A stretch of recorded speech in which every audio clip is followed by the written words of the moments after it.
Para विद्यार्थी भाइ बहिनीहरू, आजको 5औं दिनको क्लासमा म तिमीहरूलाई स्वागत गर्न चाहन्छु। आज हामी money exchange and tax and money exchange chapter अन्तर्गतको केही इक्जाम्पलहरू गर्दैछौँ। यस च्याप्टरबाट कम्तीमा पनि 2 अंकको प्रश्न सोधिन्छ एसई परीक्षामा। आज म money tax and money exchange अन्तर्गत पनि म मनी एक्सचेन्ज सम्बन्धी केही प्रश्नहरू गर्दैछु। पहिलो प्रश्न हेरौं।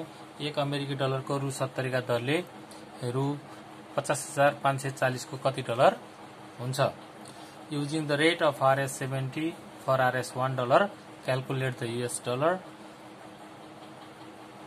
for RS 50,540।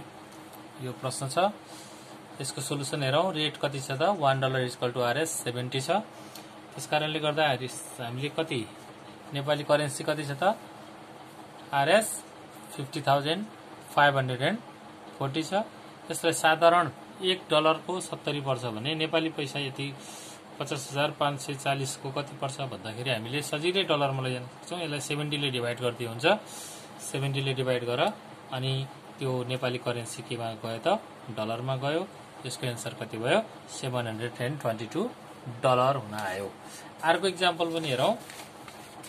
अर्को एक्जाम्पल छ।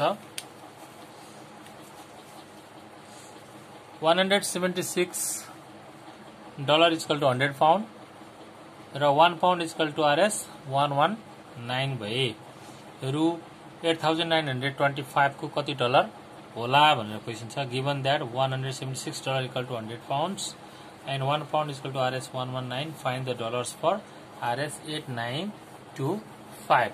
म यसलाई तिमीहरुलाई चेन रुलको सहायताबाट यो हिसाब कसरी गर्न सकिन्छ भनेर देखाउँदै छु है। यो सजिलो छ। सोलुसन हेर। $176 = कति छ त? 100 पाउन्ड्स। हामीले यो क्वेशनबाटै लेखो। अब यहाँ हामीले पाउन्ड्स लेखिसकेपछि यहाँ पनि पाउन्डले लेख्नुपर्छ। यहाँ क्वेशनमा हेर्ने 1 पाउन्ड = 119 भनेपछि अब यो 1 पाउन्डलाई यहाँ अगाडि लेख्ने। 1 पाउन्ड = RS 119। अब यहाँ के आयो त? RS आयो भनेपछि अब यहाँ RS मै लेख्नु पर्यो। RS मा के छ त? 8925 छ भने यहाँ कति डलर हुन आउँछ भनेर यसलाई के लेख्ने? $X भनेर लेख्ने। यसलाई हामीले चेन रुल भन्छौं। सुरुमा डलरबाट स्टार्ट गरियो अनि हामीले यहाँ के लेख्यौं? पाउन्ड लेख्यौं। यहाँ पाउन्ड भएपछि यहाँ पनि पाउन्ड हुनै पर्यो। त्यसपछि हामीले 1 पाउन्ड = हामीलाई RS यति थाहा थियो, त्यही भएर यहाँ RS लेख्यौं। फेरि यहाँ RS भइसकेपछि यहाँ के हुनु पर्यो?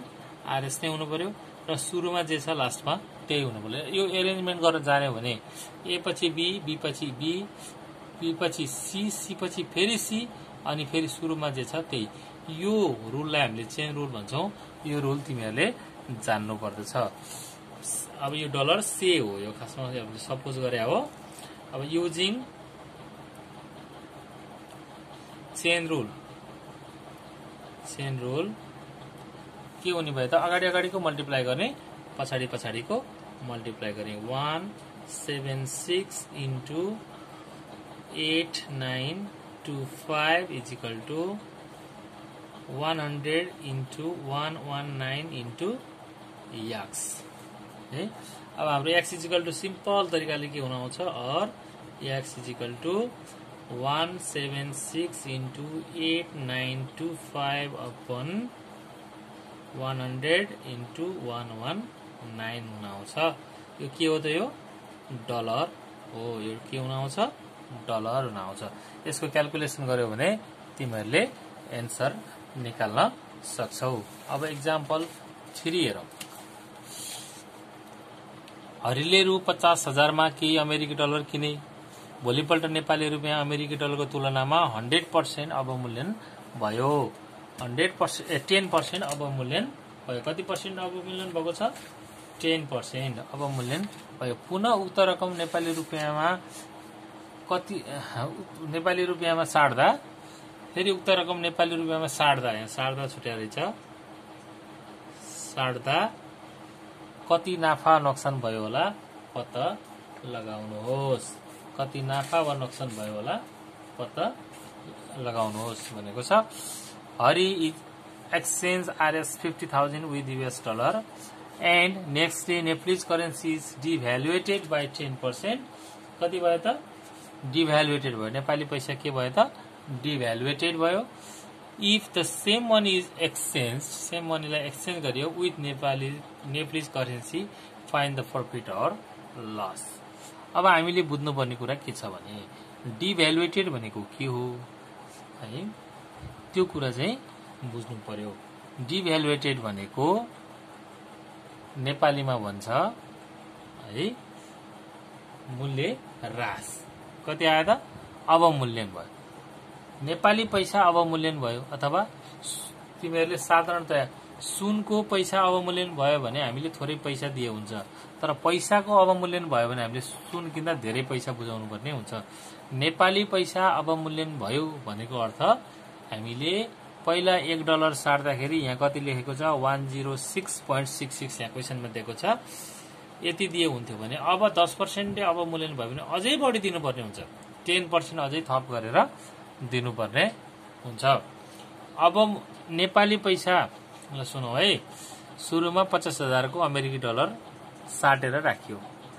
त्यो साट्दाखेरि आरएस कति थियो? 10677 थियो. अब नेपाली पैसा घट्यो अथवा नेपाली पैसा अझै धेरै साट्न पर्ने हो. जस्तो कि $1 बराबर 106.677 को 10% यहाँ थप गरेर दिनुपर्ने भयो. लगभग 116 भनौँ न, लगभग 116 जति चाहिँ पर्ने भयो $1 मान्छे. अब फेरि त्यो साटेर लिने मान्छेलाई के हुन्छ त भन्दा फाइदा हुन आउँछ. नेपाली पैसाको मूल्य घटेको हुनाले धेरै पैसा पाइने भयो $1ले. त्यो धेरै डलरको कारणले गर्दाखेरि फाइदा हुने भयो. यदि नेपाली पैसा अवमूल्यन भइदिएको भए, के अरे अधिमूल्यन भइदिएको भए अथवा रिभ्यालुएटेड भइदिएको भए हामीलाई घाटा पर्थ्यो हैन. अवमूल्यन भइदिएको कारणले के हुने भयो त? त्यो हरीलाई नाफा हुने भयो. अथवा यसैको ठाउँमा अमेरिकी मूल्य अवमूल्यन भइदिएको भए हामीले थोरै पैसा दिए पनि हुन्थ्यो, त्यो बेलामा हामीलाई के हुन्थ्यो? घाटा पर्थ्यो. नेपाली पैसा अवमूल्यन भयो भने साटेर बस्ने मान्छेलाई, जसले डलर लिएर बसेको छ त्यो मान्छेलाई फाइदा हुन्छ. त्यसको मतलब डलरको मूल्य बढेको हो. नेपाली पैसाको मूल्य घटेको अर्थ के हो त भन्दा डलरको मूल्य बढेको हो. कति पर्सेन्टले बढेको छ? 10% ले बढेको छ. मानव कुनै मान्छेले 50,000 को सामान किन्यो अमेरिकी डलर, त्यसपछि 10% ले त्यसमा बढ्ने भयो अनि त्यो नाफा भयो भनेपछि हामीले यसलाई दुई तरिकाले गर्न सक्छौं. तर यो very short answer type question हो. पहिला एकपल्टको एससी परीक्षामा यो सर्ट क्वेसन टाइपमा पनि आएको थियो. त्यो बेलामा हामीले लामो प्रोसेसबाट गर्थ्यौं भने अब त्यसको आवश्यकता छैन. जति प्रतिशत अवमूल्यन भयो त्यति नै प्रतिशत नाफा हुन आउने हुनाले हामीले यसलाई साधारण तरिकाले प्रॉफिट इज इक्वल टु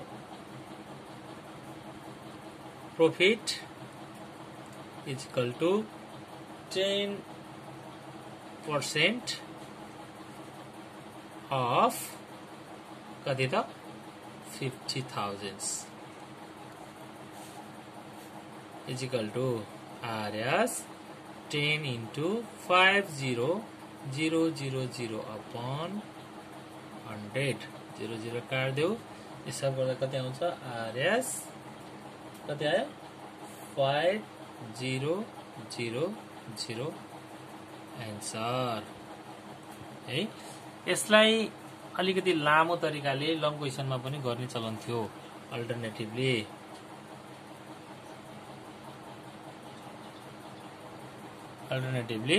यसको लामो तरिका भनेको के हो भने म तरिका मात्रै भन्छु. इन डलर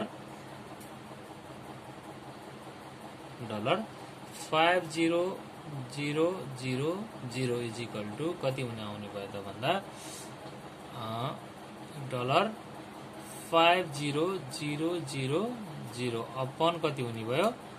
106.77 हुने भयो. यसबाट क्याल्कुलेसन गर तिमीले एउटा एमाउन्ट x आयो. मानौ एमाउन्ट x आयो हो. न्यू रेट कति हुन आउँछ त? Is equal to 106.77 plus 10% of कति हुन्छ? 106.77 77 मानौ यो एमाउन्ट कति आयो त आरएस कति आयो आरएस अनि वाई आयो भने अब नेपाली अमाउन्ट